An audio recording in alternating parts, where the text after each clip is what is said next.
What's up, guys? Welcome to Crypto Ride. My name is Anthony, and in this video, we are going to talk about 5 reasons why the alt season has not started yet. It hasn't even gotten close to starting yet, and there is so much room for projects other than Bitcoin in the crypto space to grow, and I really want to help you understand why. So if you're new to cryptocurrency, if you're a new investor, definitely stick around. We'll explain how the money flow works and tell you everything you need to know as a guide. And we've alluded to what we're going to be talking about today a little bit in previous videos, talking about why I think Ethereum will outperform Bitcoin next year and how we could see $1,200 per Litecoin this cycle. So if you're serious about including cryptocurrency in your overall wealth building strategy, go ahead and subscribe. This article comes to us just 7 hours ago from Cointelegraph, and it talks about how alt season and $30,000 Bitcoin is in sight. So we'll use this article as a jumping off point, and we're going to be looking at these through the lens of when alt season is. So first off, we've got this stimulus bill, right? So President Donald Trump agreed to sign off on Congress's $900 billion coronavirus stimulus bill here in the US. And what's going to happen here is this bill is going to add a large amount of debt to the Federal Reserve's already existing mountain of debt. And when we print more money, because that's what the Fed's going to have to do, they're going to have to print this money out of thin air, they're going to be inflating the dollar. We've talked about Bitcoin multiple times on this channel as a hedge against inflation, a hedge against economic crisis, and we are seeing it start to play out here. So that is not only good for Bitcoin, but it's also good for the altcoins, because one thing that you have to understand as a cryptocurrency investor is the flow of money, and money initially comes into cryptocurrency by Bitcoin. So the majority of people that invest in cryptocurrency start in Bitcoin, and then they start going down the rabbit hole, and then they start asking themselves, well, what is blockchain? What is the potential of this groundbreaking technology? What's Ethereum?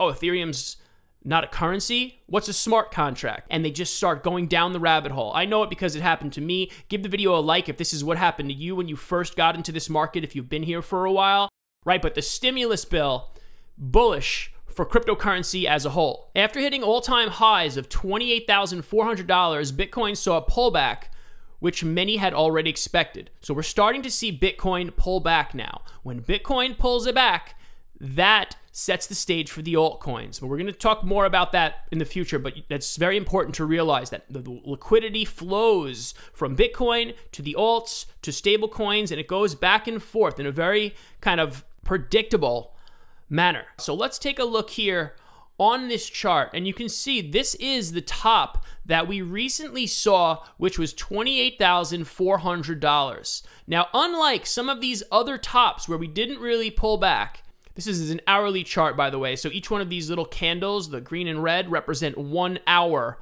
of price action, right? But you can see here, as we've been trending up, we haven't really seen a big pullback until we hit here. Then you can see we really started to pull back here for a number of hours, corrected back down below 26. I still think it's possible to come down to $20,000, and there is a CME futures gap, which could potentially need to be closed, so you should be aware of that. If you're in Bitcoin crypto, expect some volatility. But what we're really looking for here as we talk about alt season, we're viewing this video through the lens of when alt season is, we're looking for the type of top where Bitcoin really pulls back from, like the high we saw at the end of 2018. Okay, and one thing I want to say to you is Bitcoin moves in 4-year cycles based on the Bitcoin halving. So what you need to understand is that Bitcoin has a full year to grow price-wise if history is to repeat itself, and that only after that point will the altcoins really break out. Sounds crazy, right? But let's take a look at Bitcoin dominance and get into the third reason I believe alt season has not even begun yet, not even come close. All right, now if you look at this, this is the all-time total market capitalization in terms of dominance. Okay, so the orange here is Bitcoin. You can see it takes up the lion's share of the cryptocurrency market. You can see back in 2017, it took up 84% of the market there on your screen, while Ethereum was only taking up 5.57%. Now, getting back to that idea that Bitcoin moves in 4-year cycles based on the halving, we are essentially where we were price-wise around the time of New Year's in 2017. So you can see here just how much orange there is as compared to everything else and how high the Bitcoin dominance is. And we have seen that here. We are sitting at roughly, it says 68.1, but really 68, 69% Bitcoin dominance, which means Bitcoin itself is taking up almost 70% of the entire cryptocurrency asset class. And then what happened was the dominance started to decline a lot as we got into 2017 and really had an all-time low here at the beginning of January 2018. And this, ladies and gentlemen, is when the altcoins popped in the past and when they will potentially really pop, like to a level you can't even fathom potentially. And I'm not trying to get you excited, but that's what history's done in the past. So everything I'm saying is not my opinion. It's based on historical data. And I'm not just here to try and get you to buy things. And for the record, I'm never giving financial advice. I'm just showing you facts. And they just happen to be ridiculous and almost unbelievable, but they are true. So take a look here. As you can see, these mountains down below, these are other altcoins rising. And Bitcoin's low during the last altcoin cycle was 32%. So right now we're at 69%. You tell me, what do the altcoins do if Bitcoin dominance falls to 32%? The next thing I want to show you is my next reason. I want to take a look at some historical snapshots here because this does not mean that Bitcoin's price was incredibly low on January 14th of 2018. So as a matter of fact, let me show you this. This is a great tool, by the way. It's on CoinMarketCap, and it's called the Cryptocurrency Historical Data Snapshot. So you can click on any day from any year and see what the market looked like. So if we go to the beginning of 2018, I show you what this market looked like on January 7th.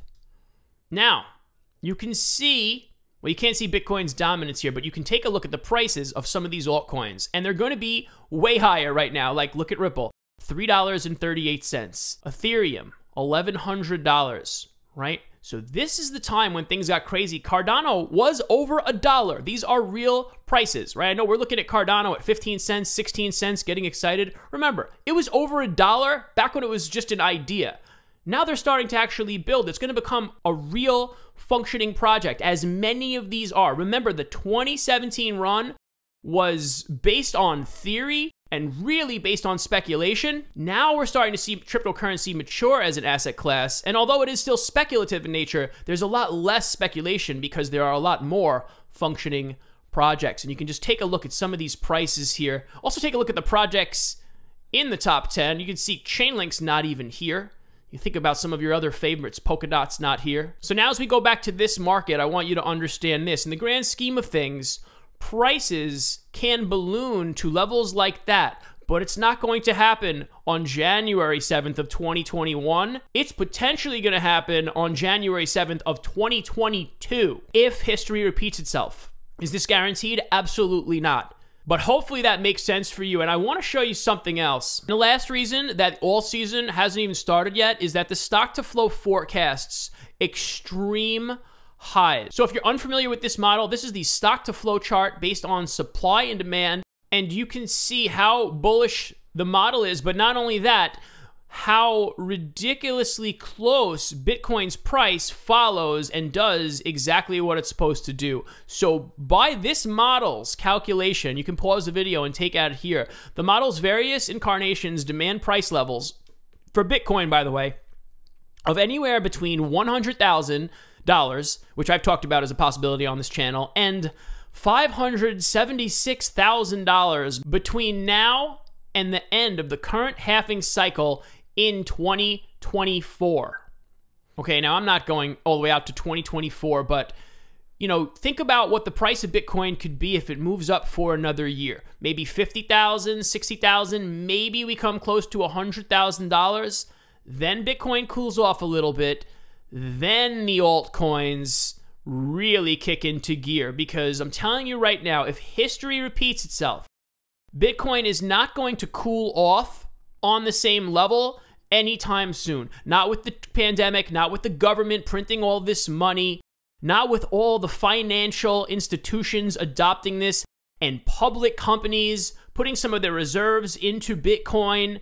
There are just too many macro factors which will not let Bitcoin slow down and start crashing right now to the point where the altcoins are really going to shine on that same level. So that's my thesis. That's what I'm thinking right now.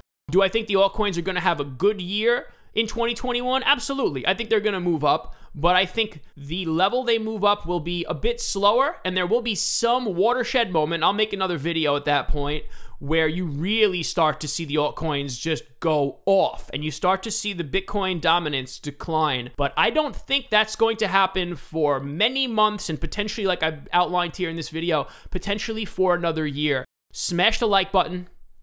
Do me that favor. I would really appreciate it. Never invest more than you can afford to lose in cryptocurrency, because it is very risky, although it's very exciting.